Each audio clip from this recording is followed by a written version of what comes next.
Why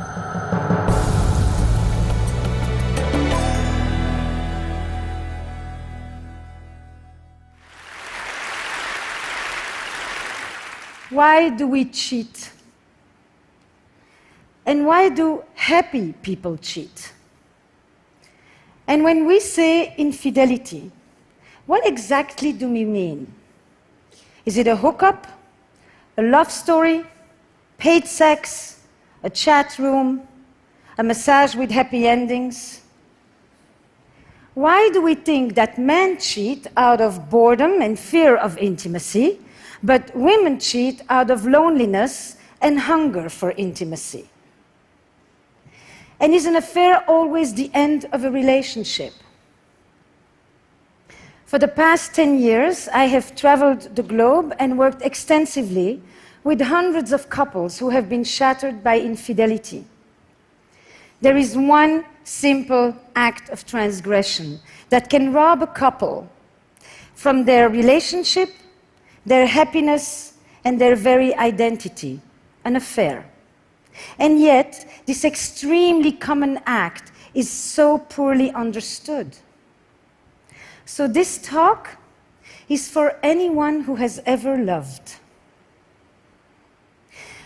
Adultery has existed since marriage was invented, and so too the taboo against it. In fact, infidelity has a tenacity that marriage can only envy.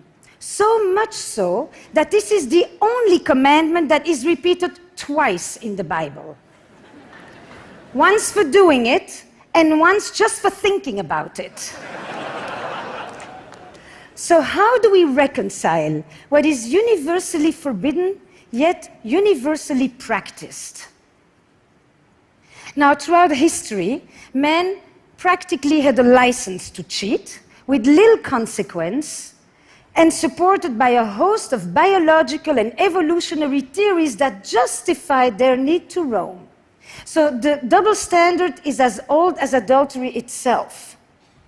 But who knows what's really going on under the sheets there, right? Because when it comes to sex, the pressure for men is to boast and to exaggerate. But the pressure for women is to hide, minimize, and deny. Which isn't surprising when you consider that there are still 9 countries where women can be killed for straying. Now, monogamy used to be one person for life. Today, monogamy is one person at a time.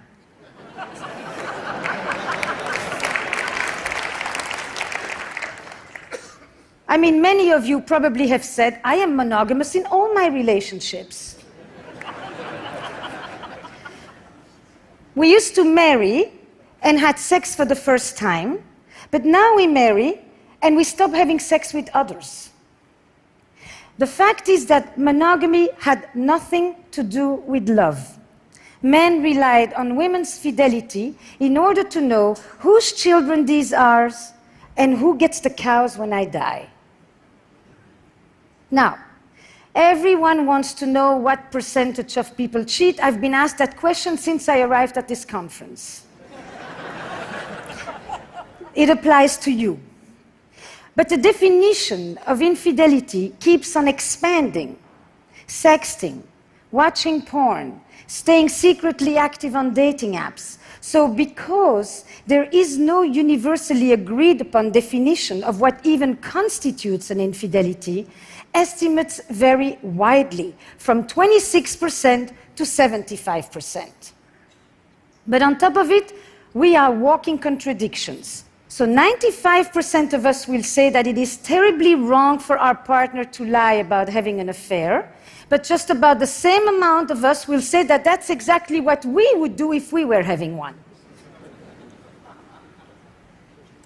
Now, I like this definition of an affair. It brings together the 3 key elements: a secretive relationship, which is the core structure of an affair, an emotional connection to one degree or another, and a sexual alchemy.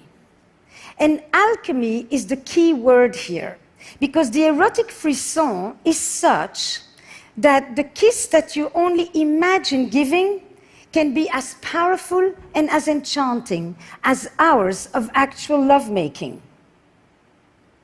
As Marcel Proust said, it's our imagination that is responsible for love, not the other person. So it's never been easier to cheat, and it's never been more difficult to keep a secret. And never has infidelity exacted such a psychological toll. When marriage was an economic enterprise, infidelity threatened our economic security. But now that marriage is a romantic arrangement, infidelity threatens our emotional security. Ironically, we used to turn to adultery. That was the space where we sought pure love. But now that we seek love in marriage, adultery destroys it. Now, there are three ways that I think infidelity hurts differently today. We have a romantic ideal in which we turn to one person to fulfill an endless list of needs, to be my greatest lover, my best friend, the best parent, my trusted confidant, my emotional companion, my intellectual equal. And I am it. I'm chosen, I'm unique, I'm indispensable, I'm irreplaceable, I'm the one. And infidelity tells me I'm not. It is the ultimate betrayal. Infidelity shatters the grand ambition of love. But if throughout history, infidelity has always been painful, today it is often traumatic because it threatens our sense of self. So my patient Fernando, he's plagued. He goes on, I thought I knew my life. I thought I knew who you were, who we were as a couple, who I was. Now I question everything. Infidelity, a violation of trust, a crisis of identity. Can I ever trust you again, he asks. Can I ever trust anyone again? And this is also what my patient Heather is telling me when she's talking to me about her story with Nick, married, 2 kids. Nick just left on a business trip. And Heather is playing on his iPad with the boys when she sees a message appear on the screen. Can't wait to see you. Strange, she thinks, we just saw each other. And then another message. Can't wait to hold you in my arms. And Heather realizes these are not for her. She also tells me that her father had affairs, but her mother, she found one little receipt in the pocket and a little bit of lipstick on the collar. Heather, she goes digging, and she finds hundreds of messages and photos exchanged and desires expressed. The vivid details of Nick's 2-year affair unfold in front of her in real time. And it made me think, affairs in the digital age, a death by 1,000 cuts. But then we have another paradox that we're dealing with these days. Because of this romantic ideal, we are relying on our partner's fidelity with a unique fervor. But we also have never been more inclined to stray. And not because we have new desires today, but because we live in an era where we feel that we are entitled to pursue our desires. Because this is the culture where I deserve to be happy. And if we used to divorce because we were unhappy, today we divorce because we could be happier.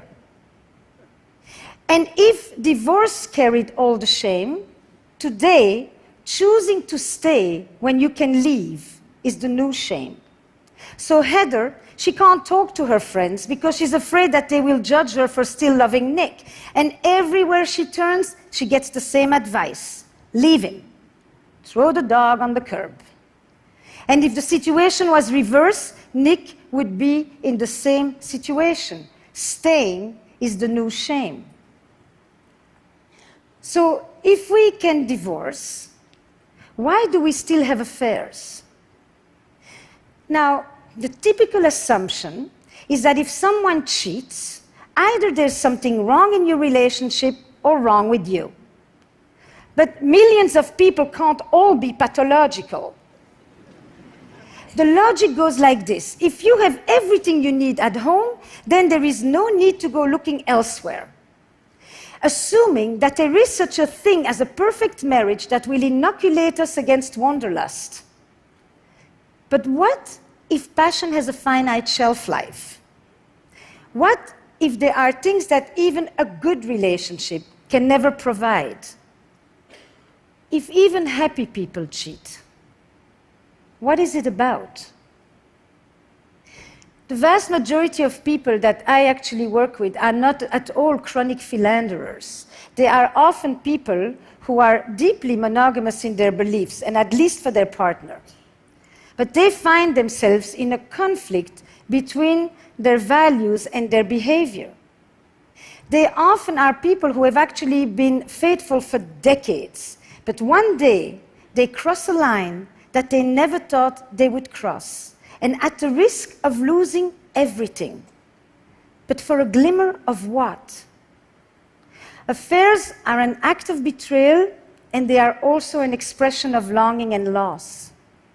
At the heart of an affair, you will often find a longing and a yearning for an emotional connection, for novelty, for freedom, for autonomy, for sexual intensity, a wish to recapture lost parts of ourselves, or an attempt to bring back vitality in the face of loss and tragedy. And I'm thinking about another patient of mine, Priya, who is blissfully married, loves her husband, and would never want to hurt the man. But she also tells me that she's always done what was expected of her. Good girl, good wife, good mother, taking care of her immigrant parents. Priya, she fell for the arborist who removed the tree from her yard after Hurricane Sandy. And with his truck and his tattoos, he's quite the opposite of her. But at 47, Priya's affair is about the adolescence that she never had. And her story highlights for me that when we seek the gaze of another, it isn't always our partner that we are turning away from, but the person that we have ourselves become.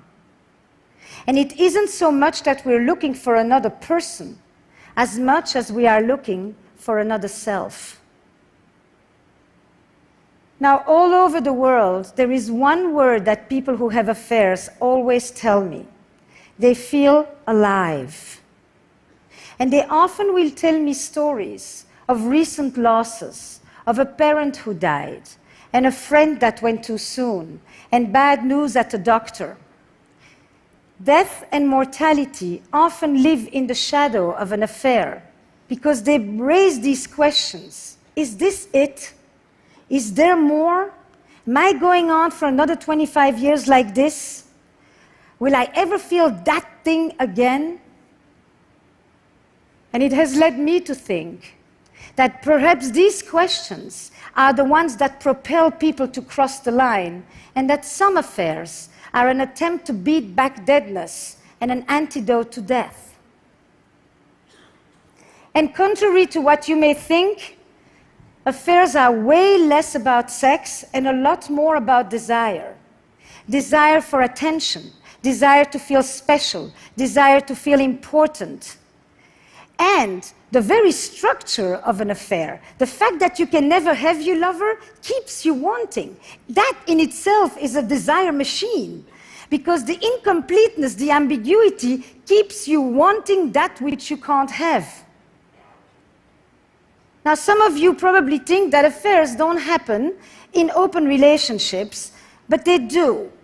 First of all, the conversation about monogamy is not the same as the conversation about infidelity. But the fact is that it seems that even when we have the freedom to have other sexual partners, we still seem to be lured by the power of the forbidden. That if we do that which we are not supposed to do, then we feel like we're really doing what we want to.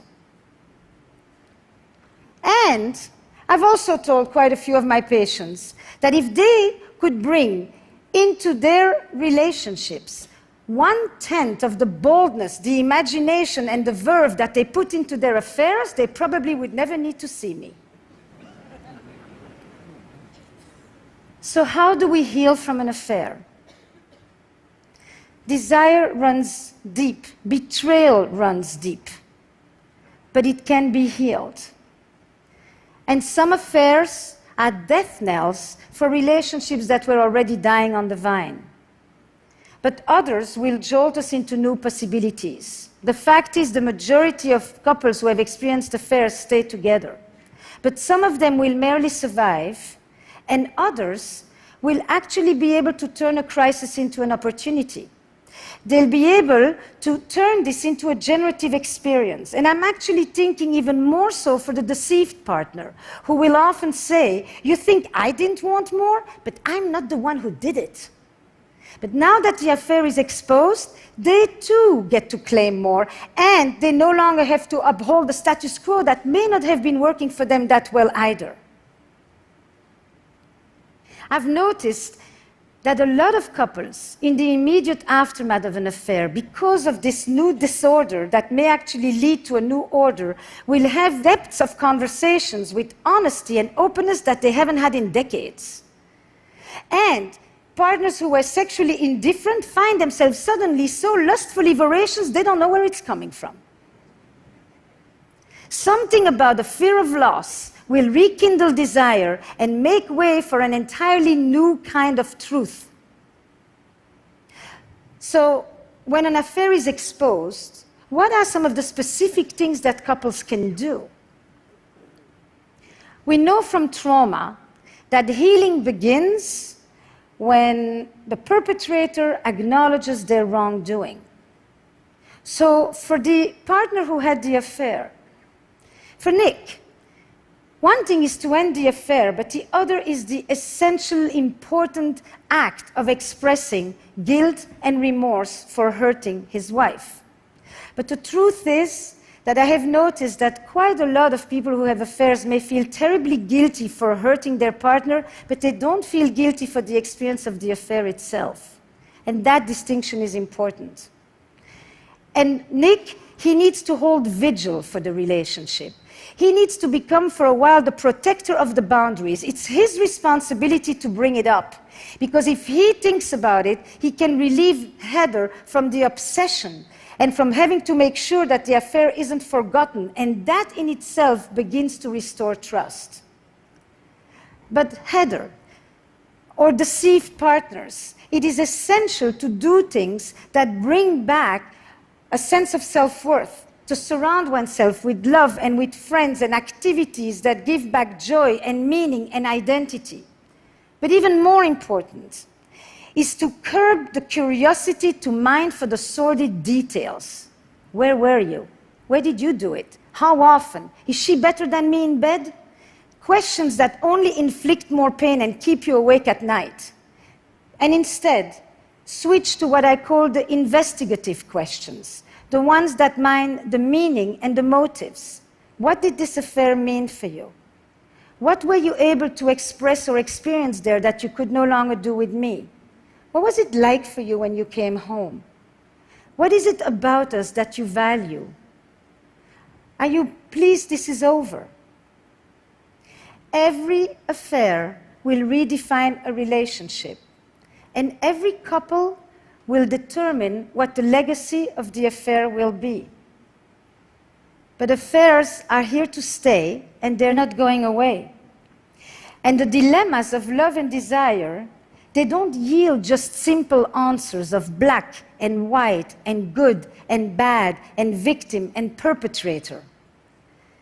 Betrayal in a relationship comes in many forms. There are many ways that we betray our partner, with contempt, with neglect, with indifference, with violence.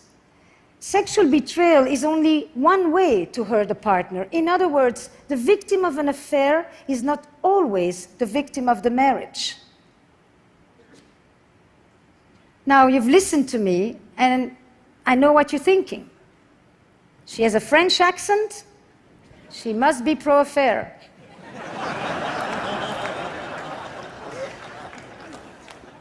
So you're wrong. I am not French.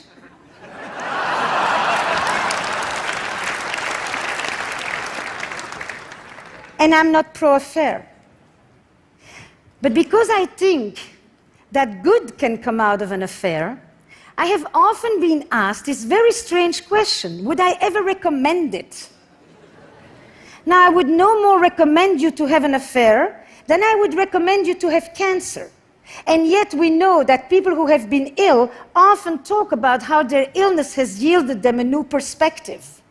The main question that I've been asked since I arrived at this conference when I say I do a talk about infidelity is for or against? I said yes. I look at affairs from a dual perspective. Hurt and betrayal on one side, growth and self-discovery on the other. What it did to you and what it meant for me. And so when a couple comes to me in the aftermath of an affair that has been revealed, I will often tell them this: today in the West, most of us are going to have 2 or 3 relationships or marriages. And some of us are going to do it with the same person. Your first marriage is over. Would you like to create a second one together? Thank you.